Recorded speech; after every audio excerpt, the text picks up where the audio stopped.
B സമരത്തിലെ police നടപടിയിൽ വിവിധ സംസ്ഥാനങ്ങൾക്ക് നോട്ടീസ് അയച്ച് സുപ്രീം കോടതി. കേരളം അടക്കമുള്ള 5 സംസ്ഥാനങ്ങൾക്കാണ് നോട്ടീസ്.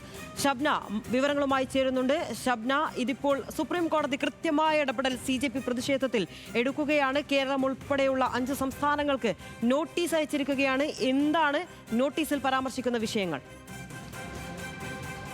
ഈ പോലീസിന്റെ അതിക്രമം സംബന്ധിച്ച അഭിഭാഷകർ ചില കാര്യങ്ങൾ കോടതിക്ക് മുമ്പാകെ നിർത്തിയിരുന്നു. കേരളം അടക്കമുള്ള സംസ്ഥാനങ്ങളിൽ പോലീസ് അക്രമം നടത്തി ഈ CJP പ്രതിഷേധവുമായി ബന്ധപ്പെട്ട് അത്തരത്തിൽ അതിക്രമം നടത്തി എന്ന പരാമർശത്തെ തുടർന്നാണ് ഇപ്പോൾ 5 സംസ്ഥാനങ്ങൾക്ക് നോട്ടീസ് അയക്കാൻ കോടതി ഉത്തരവിട്ടിട്ടുള്ളത്.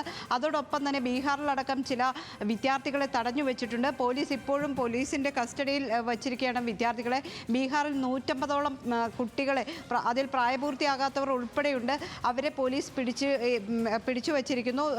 മജിസ്ട്രേറ്റിന് മുന്നിൽ പോലും ഹാജരാക്കാതെ പോലീസ് തടഞ്ഞു വെച്ചിരിക്കുന്നു എന്ന അഭിഭാഷകൻ കോടതിയെ അറിയിച്ചിരുന്നു. അത്തരത്തിലുള്ള കുട്ടികളെ അടക്കമുള്ളവരെ വിട്ടയക്കാൻ സുപ്രീം കോടതി നിർദ്ദേശം നൽകിയിട്ടുണ്ട്.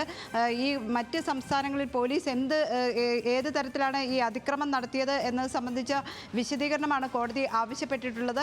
ഈ കഴിഞ്ഞ ദിവസം തന്നെ ഈ പോലീസ് അതിക്രമം സംബന്ധിച്ചുള്ള ഹർജിയിൽ ഡൽഹിയിൽ മാത്രമല്ല രാജ്യത്താകമാനം ഈ രീതിയിൽ പോലീസ് ഈ CJP പ്രതിഷേധവുമായി ബന്ധപ്പെട്ട് ഇടപെടുന്നു അല്ലെങ്കിൽ അക്രമം കാണിക്കുന്നു എന്ന രീതിയിൽ അഭിഭാഷകർ പരാമർശം നടത്തിയിരുന്നു. ഇതിൻ്റെ കൂടി അടിസ്ഥാനത്തിലാണ് ഇപ്പോൾ 5 സംസ്ഥാനങ്ങൾക്ക് സുപ്രീം കോടതി നോട്ടീസ് അയച്ചത്. സുപ്രീം കോടതി ഇതിൽ സമഗ്രമായ ഒരു അന്വേഷണം നടത്തണം എന്ന് പറഞ്ഞു കഴിഞ്ഞു. ഏതായാലും SIT രൂപീകരിക്കണം എന്ന ആവശ്യത്തിൽ തന്നെയാണ് അഭിഭാഷകർ ഉറച്ചു നിൽക്കുന്നത്. കോടതിയും ചീഫ് ജസ്റ്റിസും അതിന് സമാനമായ ചില പരാമർശങ്ങൾ കോടതിയിൽ നടത്തിയിട്ടുണ്ട്.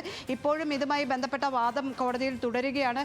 SIT രൂപീകരിക്കണോ അല്ലെങ്കിൽ കോടതിയുടെ മേൽനോട്ടത്തിൽ അന്വേഷണം വേണോ എന്ന കാര്യത്തിൽ ചർച്ചകൾ തുടരുന്നുണ്ട് കോടതിയിൽ.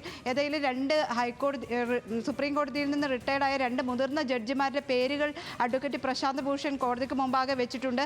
അതോടൊപ്പം തന്നെ ഒരു വനിതാ ജഡ്ജ് ഈ സംഘത്തിൽ ഉണ്ടാകണം, റിട്ടയർഡ് വനിതാ ജഡ്ജ് അല്ലെങ്കിൽ ഒരു വനിതാ മുതിർന്ന ഉദ്യോഗസ്ഥ അടക്കമുള്ളവർ ഈ അന്വേഷണ സംഘത്തിൽ ഉണ്ടാകണം എന്ന ആവശ്യം അഭിഭാഷകർ മുന്നോട്ട് വെക്കുന്നുണ്ട്. ഏതായാലും അല്പസമയത്തിനകം തന്നെ ഇതിൽ ഒരു തീരുമാനം കോടതി പറയും. ഒരു പക്ഷേ SIT രൂപീകരിക്കാൻ തന്നെയാണ് സാധ്യത. ഇതിൽ സമഗ്രവും സ്വതന്ത്രവുമായ അന്വേഷണം വേണം എന്ന് ചീഫ് ജസ്റ്റിസ് ഇതിൽ വാദത്തിനിടെ പറയുന്നുണ്ട്. വാദം ഇപ്പോഴും തുടരുകയാണ്.